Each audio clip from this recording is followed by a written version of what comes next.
Hello, everyone.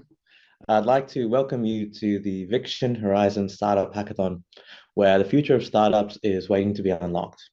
It's here to unlock your potential, ignite your innovation, and provide you with the resources to turn your visionary ideas into successful startups within the Viction ecosystem. As part of this startup hackathon, we'll provide you as part of the Startup Hackathon, we want to help educate you in the world of blockchain technology and do a deeper dive into what makes Viction stand out in this fast-moving industry. My name is Lack. I'm a Viction builder, and I'll be taking you through this technical workshop today. I've been working at Viction for more than 2 years now, and I've been in the crypto sphere for 6 years. My background is in robotics engineering, and I've got plenty of experience in product development in the blockchain industry. My goal is to break down some of the more advanced technical concepts into easily digestible content for you. Times the technical side can seem intimidating, but it's vitally important to understand the fundamentals in order to be able to build products that function smoothly and are appealing to users. So today we'll be conducting a workshop so that we can understand the technical side and specifically mastering the TRC25 standard. We will guide you through some of the basics of blockchain, problems that exist in the industry, solutions to address these problems, eviction consensus mechanism, token standards, and how to best utilize the power of Viction to build great products. So let's start with the fundamentals. Why do we even need blockchain? Why not just use traditional financial systems? To answer these questions, we need to take a look back in history and understand the context of when Bitcoin was born. The Bitcoin white paper was published in 2009 by an anonymous entity by the pseudonym Satoshi Nakamoto. This was just after the global financial crisis in 2008, and the mismanagement of risk by central banks caused a global recession, which had far-reaching impact on everyday citizens. This was a clear need for a financial solution that had more checks and balances, limited control by central authorities, and a high level of transparency. So in the Bitcoin white paper, Satoshi Nakamoto proposed a decentralized financial system based upon distributed ledger verified by independent nodes. All transactions are verified through independent nodes, then recorded on the blockchain where they stand as immutable. New Bitcoins are created through a process called mining, where powerful computers solve complex cryptographic problems to validate and add new transactions to the blockchain. This system, known as proof of work, can be secure but incredibly energy intensive, especially as the network grows in size. So there are a limited number of Bitcoins that can ever be created. That's capped at 21 million. So Bitcoin serves incredibly well as a store of wealth and an alternative to transacting in fiat currency, but there are limitations to its applications beyond this. So Ethereum, on the other hand, was launched in 2015 primarily by Vitalik Buterin and a team of developers supporting. Similarly to Bitcoin, it's powered by the principles of distributed ledgers and cryptography, but technically differs from Bitcoin in many ways.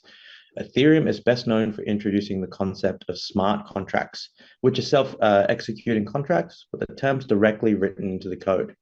So smart contracts enable trustless and automated execution of predefined conditions without the need for an intermediary. We'll be talking a lot about this later. This allows decentralized applications or DApps to be built on chain. This vastly expands the use case of blockchain. It's no longer just a store of value or transactional currency, can now be used for lending and borrowing, decentralized exchanges, yield farming, and much more.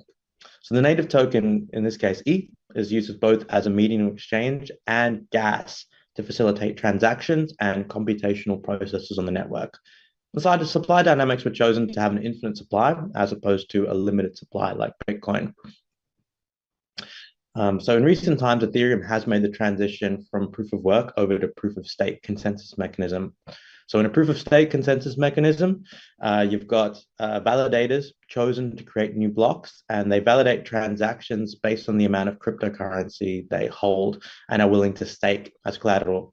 So in this case, it's 32 ETH required to run a validator.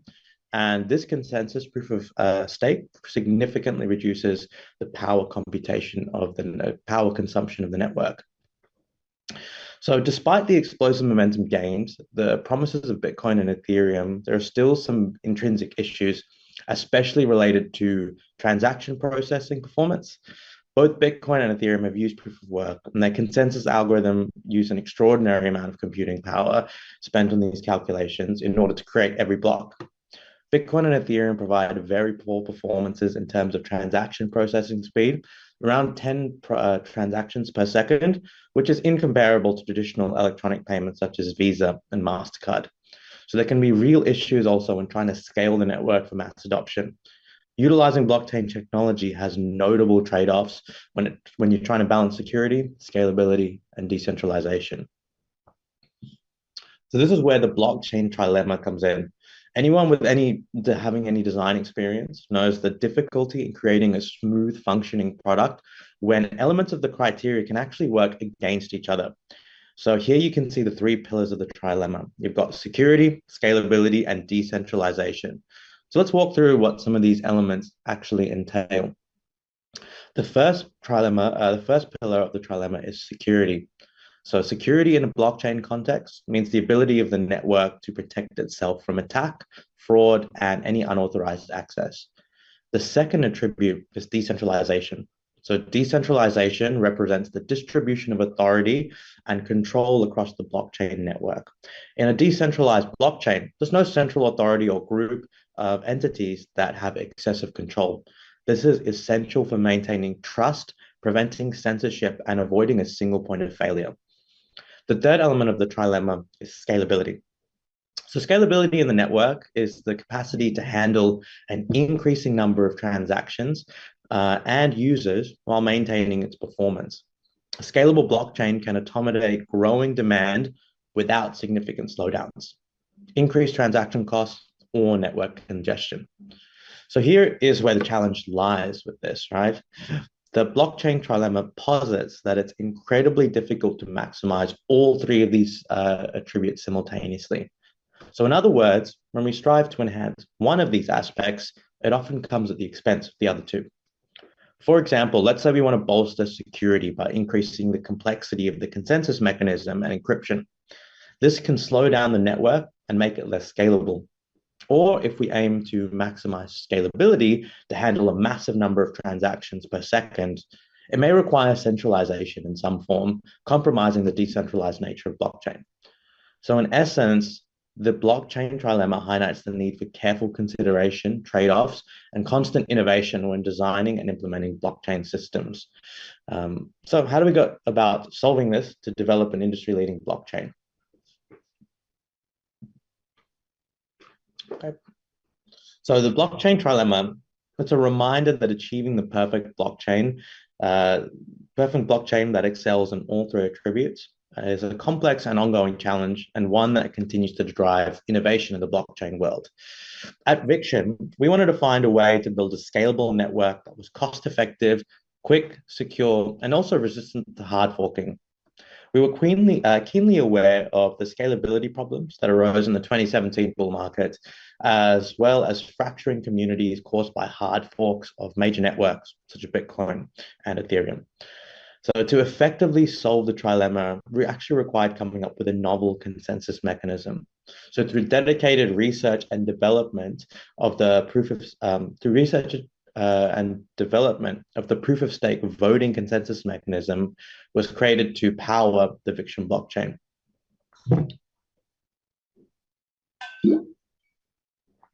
So the proof of stake consensus mechanism was optimized to provide faster, cheaper, more secure system that upholds the principles of decentralization by implementing a system of governance within the validator network. So this innovative system relies on a set of maximum 150 masternodes, and each governed by users who actively stake their assets to these nodes. In order to become a masternode candidate, validators need to deposit a minimum of 50,000 VIC tokens to the voting smart contract, as well as meeting minimum hardware requirements to run the nodes. Some pretty beefy CPUs are required. So then these depositors are listed as masternode candidates. So the voting DApp allows coin holders to vote for them by sending VIC to the smart contract, right? The list of masternode candidates is dynamically sorted based upon voted coins. So the higher the voted coins, the higher up in the candidate list it will be. The performance of the master nodes will be tracked and reported back to the coin holders in terms of CPU performance, the total number of signed blocks, and the last signed blocks. So these metrics are combined together to give you essentially like a ranking, a rating of how these master nodes are performing, and that helps inform the coin holders about who they should actually vote for. So coin holders at any time can unvote master nodes who have low performance and give their votes to master nodes who have better performance. So coin holders have incentives to choose a voting strategy to maximize their profits from participating in this governance process, because by participating, you are earning VIC passively, right? So master nodes take turns in a circular and sequential order to create blocks, right? So they go around in a round robin manner. So for each iteration of 900 blocks, which is called an epoch, a checkpoint block is created and voting rewards are paid out to participants in the consensus validation. So rewards are split into three areas. You've got 50% going to the actual masternode owners here.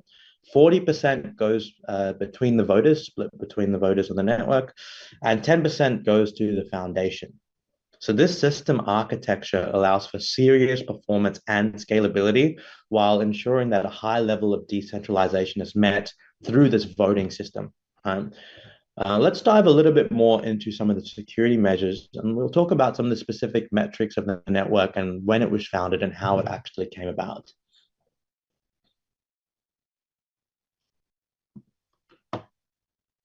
So Viction has made strides into becoming a pioneer in a fast-moving industry.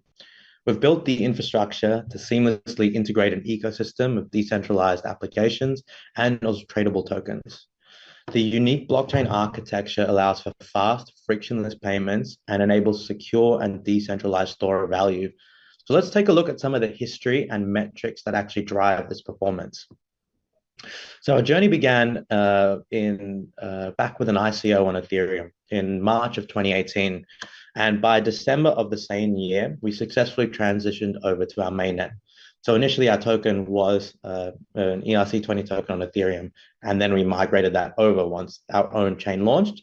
And since the chain is launched, it's been a solid track record of 100% uptime, which is almost 5 years now.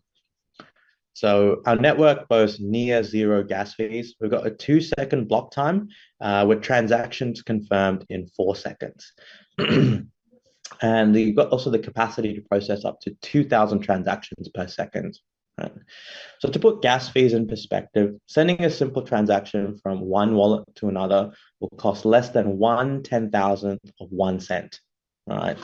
So the network is fully compatible with the Ethereum virtual machine, making it a great place for easy development in the Solidity programming language, which we'll talk a little bit about more later. So from a security standpoint, we've also got double validation. So masternodes share equal responsibility to run the system and keep it stable. This ensures stable rewards between masternode owners and stakers because the masternodes take a turn in validating blocks in a predetermined order, right? So because of that predetermined order, it means that everyone gets an equal split, unlike, proof of work where it's kind of a bit of a luck of the draw, right? But to ensure that this system remains secure, because we have a predetermined order, we have a second masternode chosen at random to validate the transactions inside the block. So a total of 2 signatures is required in order to push a block onto the blockchain. So double validation and randomization helps prevent forks in the network and mitigates the risk against fracturing in the community, like we have seen with Bitcoin, Bitcoin Cash, Ethereum, Ethereum Classic, right? All of these factors bring an extra layer of security to the network without compromising any speed, right? So where does Viction stand in the role of decentralized financial systems, right? So we observed earlier that Bitcoin serves as an excellent store of value due to its limited supply and a high level of security through its market dominance. Ethereum serves as a smart contract platform built for dApps, but suffers with serious problems with scalability and cost, right? And a continual inflation of supply as well. So Viction stands as a balance between a smart contract platform, store of value, and a high performance medium for transacting value. So the total supply of VIC tokens is 100 million, right? So the majority of this is currently already circulating in the market, with 98% of the supply unlocked already. So no tokens are held by the team at the moment. They're all unlocked and circulating. The inflation of supply will continually reduce over the years, helping the store of value properties increase over time as well. So looking at confirmation times across the board, Bitcoin takes an average of 1 hour to confirm a transaction, while Ethereum uses a smaller block time, but the average confirmation time is still relatively high, sits at about 13 minutes. The long confirmation times may hinder quite important applications, especially smart contract applications. So currently, Viction confirmation time stand at just 4 seconds, which is just a vast improvement over these two networks and also a lot of the networks that we see here as well. So let's take a look at some of the contemporary options here, and we can gain an understanding of what similar infrastructure is like inside the space, and we can kind of see where Viction stands in all of that. So if we do take a look at EOS, we do have high performance in terms of transactions per second, but it comes at a compromise of only 21 validators for the network. So this is creating a more centralized and less secure structure. Chains like Cardano cannot compete in terms of transactions per second. And it's also not an EVM compatible network, and it limits the amount of developers that can actually build upon that network, right? We do also have modern networks that are not included on here, such as Solana, and they can theoretically handle up to 65,000 transactions per second, which is quite a lot, right? But it does come with severe network instability. The Solana network, since its mainnet went live, has gone down 10 times already, right? Compared to Viction, which is 100% uptime. Other networks such as Avalanche run at 4,500 transactions per second, but offer a higher degree of centralization with significant amounts of the tokens actually held by the team in the foundation, right? So with all these factors considered, we find Viction to be a fair balance between speed, security, scalability, and also decentralization. But how do we actually develop on this network, right? So let's have a little dive into that. Okay, so Viction is fully compatible with the Ethereum virtual machine. But what does that actually mean for builders that want to create products on the network, right? So the Ethereum virtual machine, or EVM, right, is a crucial component of any EVM compatible blockchain. It's a runtime environment that executes and processes smart contracts on the network, right? So remember, smart contracts coming from Ethereum, right? The EVM also manages the state of the blockchain and enables smart contract functionality. So all the nodes on Viction keep copies of transaction data, right, with the EVM processes to update this distributed ledger, right? So smart contracts are self-executing contracts with the terms directly written in the code, and the EVM is responsible for running these contracts in a decentralized and a trustless manner, right? So smart contracts on Viction are written in the programming language Solidity. So these contracts are compiled into bytecode, a low-level language that the EVM can understand and execute. So when we're writing smart contracts, security needs to be the highest priority. Because smart contracts have an immutable nature, once they're deployed, there can be no changes made, aside from proxy contracts, but talk about that another time. So if there is a vulnerability, this can be exploited by hackers. So you can use smart contract libraries such as OpenZeppelin to assist you in development. So with things like OpenZeppelin, they're an open source platform for building secure dApps. And OpenZeppelin's developers use Solidity's programming language to develop modular and reusable contracts within its library. Right? The contracts in the libraries are tested for vulnerabilities, and they provide a secure and easy way to develop a successful dApp. It's a very useful resource that you can use when you want to try and develop and you want to maybe see frameworks to be able to understand how to write certain contracts. It's a really excellent resource. So we'll talk about transactions and gas for a minute. Right? So gas is the unit that measures the computational work required to execute operations or run smart contracts on the Viction blockchain. So users of Viction need to pay for gas using the VIC token, right? The gas mechanism helps prevent infinite loops, resource exhaustion, and other malicious activities by requiring users to cover computational costs of transactions. As a developer, right, it's crucial to keep gas and gas cost in mind when you're deploying smart contracts, right? So to understand the difference between gas and gas cost, the execution cost of a function or transaction on Viction is referred to as gas, but the amount of Vic token that a user is prepared to spend on each unit of gas is the gas price. So when you are actually creating your smart contracts on Viction, it's crucial to carefully examine how much gas your contract will consume to ensure that you can set an adequate gas limit for your transactions. Your transactions could run out of gas, and if you fail if you don't allow enough gas. And this could be problematic for your contract or anyone that wants to use your contract as well. At Viction, we have developed the TRC25 token standard that changes the way that users need to pay for transaction fees. So we're trying to aim for a frictionless experience for our users to accelerate the road to mass adoption. And our new standard can provide a gasless experience for users or charge gas fees in non-native tokens. So let's find out a little bit more about the token standards on Viction.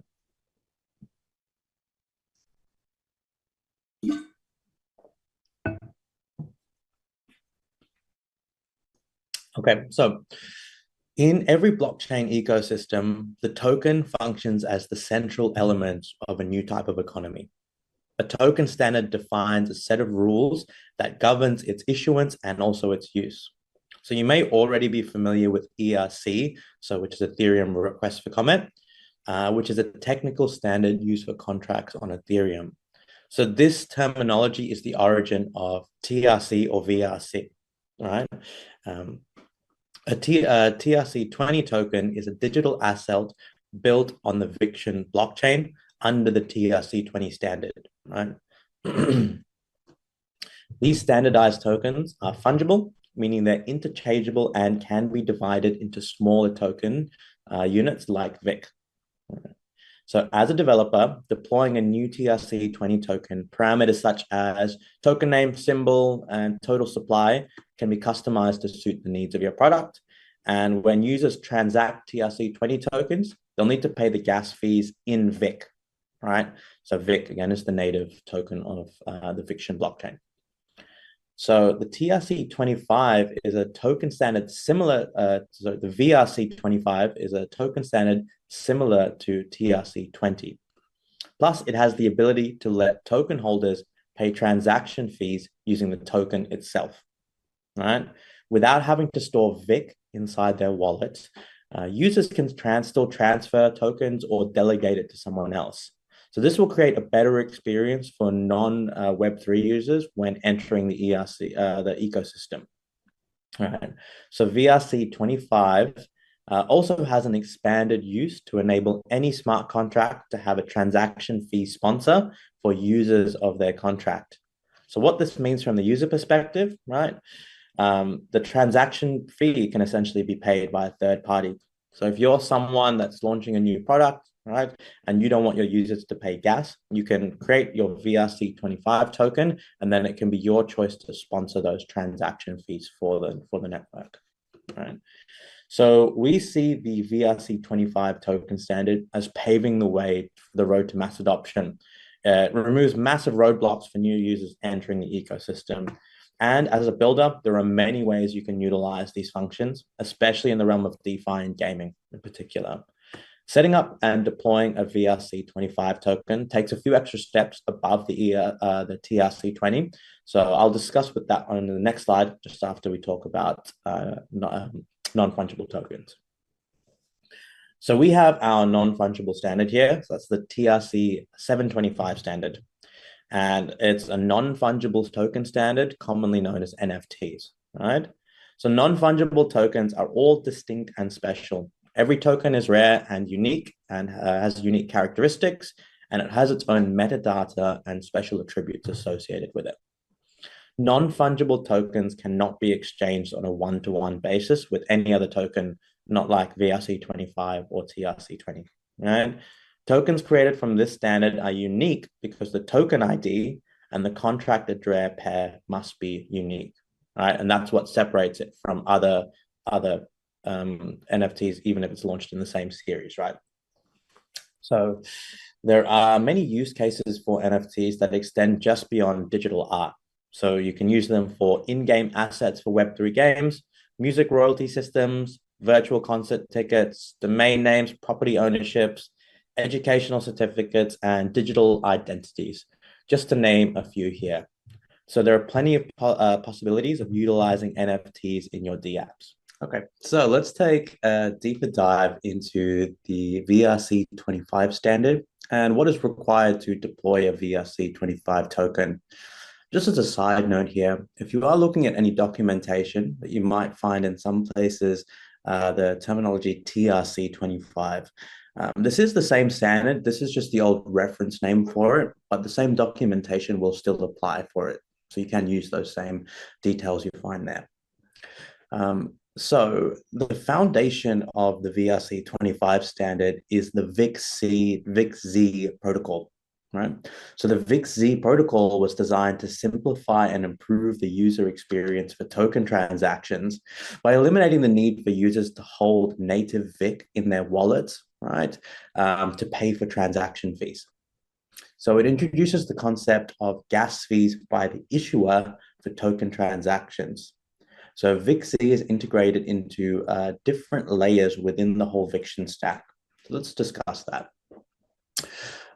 So the VIC issuer smart contract is a crucial part of the functionality of the VRC25 tokens, right? So the token issuers register a VRC25 token to the VIC issuer smart contract to acknowledge to the Viction masternode network that the issued token will follow this protocol, right? So that we're using the different fee structure. The VIC-Z core protocol is integrated into the consensus layer of Viction, right? So it's in the proof of stake voting consensus layer. If a VRC25 token is registered with the VIC issuer contract, right, the VIC-Z enforces all transactions to the VRC25 token contract to follow the VIC-Z protocol, right? So this is what changes the fee structure on the infrastructure level, right? The VIC-Z issuer acts as the intermediary between the tokens and the masternode infrastructure. So if we do want to deploy a new VRC25 token, the owner is required to deposit a minimum of 10 VIC tokens to the VRC25 issuer contract. And so you'll be able to find that contract on GitHub, which we can find some links in the developer documentation for. So when there is a transaction called to the VRC25 token, the gas fee will be paid by the owner. When the VIC for the VRC25 token is exhausted in the token issuer, right, the issuer will pay gas normally, right, which will be in the VIC token.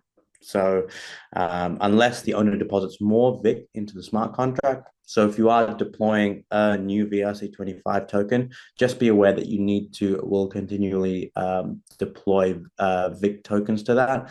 With transactions being so cheap, it will take a very long time for that to actually run out, but just something to bear in mind for future. So as you can see in the diagram here, the masternode owner still receives VIC as the processing fee for the transactions that comes from this token issuer. All right, so this is where you'll deposit your TOMO into this VRC25 issuer contract, and that's where that VIC will be. Right, and that is what pays the master nodes. Even though you can see the sender, it might be sending a fee, sending a token, say the C98 token, right, to the receiver. They'll pay that fee in C98, but the token issuer pays the master nodes that fee in VIC. So this token issuer is the place where you can also choose to run gas-sponsored transactions as well. So if the product that you want to launch, you don't want your users to pay any transaction fees at all, that is when you as the token issuer can choose to sponsor all of those transactions, and you can set that up in the code when you are deploying that VRC25 token. So again, you'll be able to find all of that standard details within the developer documentations. It will guide you through how to develop how to deploy the token, how to integrate it with the VIC-Z protocol as well, and make sure that everything is aligned there. So any smart contract that you have to write must adhere to this format. So if you have any questions or you are looking for deep dive support, you can head over to the Viction Discord. We've got an army of builders ready to help you achieve what you need. You can check out our developer docs there too as well. We have tutorials for smart contract development, DApp development, and there's information on development environment, tools as well, and more details on token standards. You can scan the QR code or take a screenshot to save it for later, and you'll find out details on the Viction website at horizon.viction.xyz. All right. Okay, and so that is all we have time for today in our workshop.